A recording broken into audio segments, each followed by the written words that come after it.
ನಮ್ಮ ಶಾಲೆಯಲ್ಲಿ ಅತ್ಯುತ್ತಮ ಎಜುಕೇಷನ್ ಜೊತೆಗೆ all-round development at an affordable cost the best education ಕೊಡಬೇಕು ಅನ್ನೋದು ನಮ್ಮ ಮೋಟೋ ಆಗಿದೆ.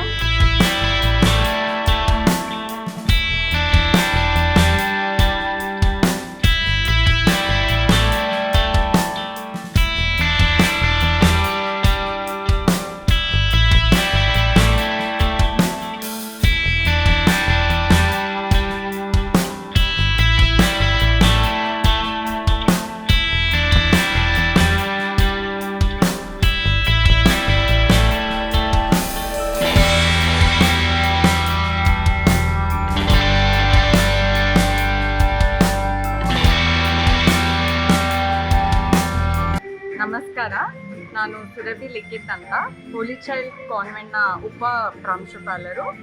ಈ ಶಾಲೆ 1987ಇಂದ ಸತತವಾಗಿ ನಡೆಯುತ್ತಾ ಬಂದಿದೆ. ನಮ್ಮ ಶಾಲೆಯಲ್ಲಿ ಅತ್ಯುತ್ತಮ ಎಜುಕೇಷನ್ ಜೊತೆಗೆ ಆಲ್ರೌಂಡ್ ಡೆವಲಪ್ಮೆಂಟ್, ಮಕ್ಕಳಿಗೆ ಯಾವ್ಯಾವ activities, cocurricular activities plus moral values ಅದಿಷ್ಟೂ ನಾವು ಇನ್ಸ್ಟಾಲ್ ಮಾಡ್ತಾ at an affordable cost the best education ಕೊಡಬೇಕು ಅನ್ನೋದು ನಮ್ಮ ಮೋಟೋ ಆಗಿದೆ. ಸೊ ನಮ್ಮ ಫೌಂಡರ್ ಪ್ರಿನ್ಸಿಪಲ್ ಅವರು ಶೋಭಾ ಸತೀಶ್ ಅಂತ, ಅವರೇ 40 ಇಯರ್ಸಿಂದ ನಡೆಸ್ಕೊತ ಬಂದಿದ್ದಾರೆ. ಸೊ ಇವತ್ತು ಇಲ್ಲಿ ನಾವು JSS ಆಡಿಟೋರಿಯಮಲ್ಲಿ ನಮ್ಮ ಗ್ರ್ಯಾಜುಯೇಷನ್ ಡೇಯನ್ನು ಹಮ್ಮಿಕೊಂಡಿದ್ದೀವಿ 10ನೇ ತರಗತಿಯ ಮಕ್ಕಳಿಗೆ. ಅವರು ಒಂದು ಫೇಸ್ ಆಫ್ ಲೈಫ್ನ ಮುಗಿಸಿದ್ದಾರೆ 10ನೇ ತರಗತಿಯನ್ನು. ಈಗ ನೆಕ್ಸ್ಟ್ ಫೇಸ್ ಆಫ್ ಲೈಫ್ಗೆ ಎಂಟರ್ ಆಗ್ತಿದ್ದಾರೆ. ಅವ್ರಿಗೆ ನಾವು ಅತ್ಯುತ್ತಮವಾದ ಮೌಲ್ಯಾಂಶಗಳನ್ನು ತುಂಬಿ ಅವರ ಜೀವನದಲ್ಲಿ ಒಳ್ಳೆಯ ಸಾಧನೆಯನ್ನು ಮಾಡಬೇಕು ಎನ್ನೋ ಉದ್ದೇಶದಲ್ಲಿ ನಾವು ಈ ಕಾರ್ಯಕ್ರಮವನ್ನು ಹಮ್ಮಿಕೊಂಡಿದ್ದೇವೆ.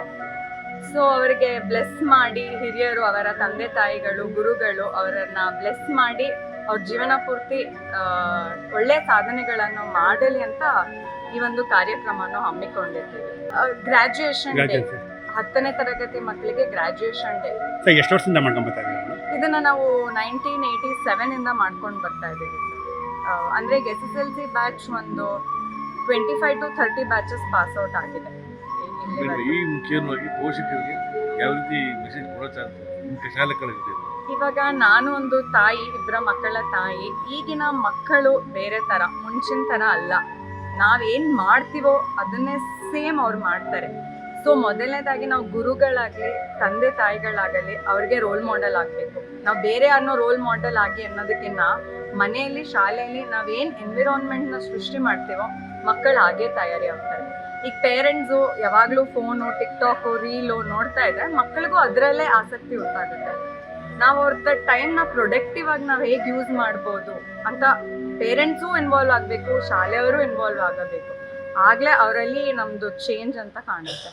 ಈಗೆಲ್ಲ ಪೇರೆಂಟ್ಸ್ ತುಂಬ ಬ್ಯುಸಿ, ಎಲ್ಲ ತಂದೆ ಆಗಿರ್ಬೋದು, ತಾಯಿ ಆಗಿರ್ಬೋದು, ಎಲ್ಲರೂ ಕೆಲ್ಸಕ್ಕೆ ಹೋಗ್ತಾರೆ. ಈಗಿನ ಕಾಸ್ಟ್ ಆಫ್ ಲಿವಿಂಗು ಹಂಗೆ ಇದೆ.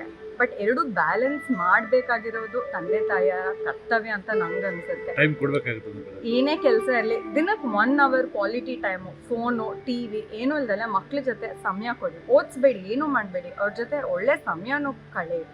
ಅದು ಅವ್ರಿಗೆ ಮನಸ್ಸಲ್ಲಿ ಇರುತ್ತೆ. ಸೊ ನಮ್ಮ ಶಾಲೆಯಲ್ಲಿ ಸ್ಪೆಷಲ್ ಏನಂದರೆ, ನಾವು ಅಗ್ರಿಕಲ್ಚರ್ ಅಂತ ಕೋರ್ಸ್ ಮಾಡ್ತೀವಿ. ನಾವು ಅವ್ರನ್ನ ಮಕ್ಕಳನ್ನ ಹೊಲಕ್ಕೆ ಕರ್ಕೊಂಡು ಹೋಗ್ತೀವಿ.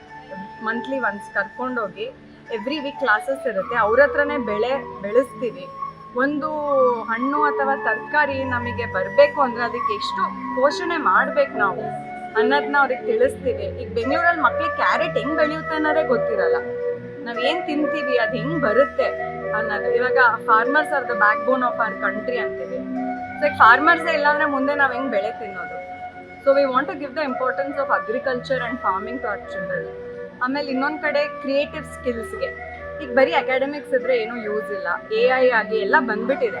ಒಂದು ಗೂಗಲ್ ಮಾಡಿದ್ರೆ ಪ್ರತಿಯೊಂದು ನಮಗೆ ಬರುತ್ತೆ. ಸೊ ಅವರ ಸ್ಕಿಲ್ ಸೆಟ್ ನಾವು ಹೆಂಗೆ ಇಂಪ್ರೂವ್ ಮಾಡಬೇಕು. ಸೊ 1ನೇ ತರಗತಿಯಿಂದ ಮಕ್ಕಳಿಗೆ ಕಂಪ್ಯೂಟರ್ ಆಗಲಿ, game designing, animation, movie making, plumbing, electrical work, ಇಂಥದ್ದೆಲ್ಲ ಸ್ಕಿಲ್ಸ್ ಪ್ರೋಗ್ರಾಮ್ನ ನಾವು ಫೋಕಸ್ ಮಾಡ್ತಾ ಇದ್ದೀವಿ. ಈಗಾಗಲೇ ಮಕ್ಕಳು ಎಷ್ಟು ಜನ ಇದ್ದಾರೆ ಸರ್? ನಮ್ಮ ಶಾಲೆಯಲ್ಲಿ ಅರೌಂಡ್ 1300 ಮಕ್ಕಳಿದ್ದಾರೆ, ನರ್ಸರಿಯಿಂದ 10ನೇ ತರಗತಿವರೆಗೂ. ತಮ್ಮ ಹೆಸರು ಮೇಡಮ್? ನಾನು ಸುರಭಿ ಲಿಖಿತ್ ಅಂತ. ತಾವೇನಾಗಿದ್ದೀರಾ? ನಾನು ಉಪ ಪ್ರಾಂಶುಪಾಲರು.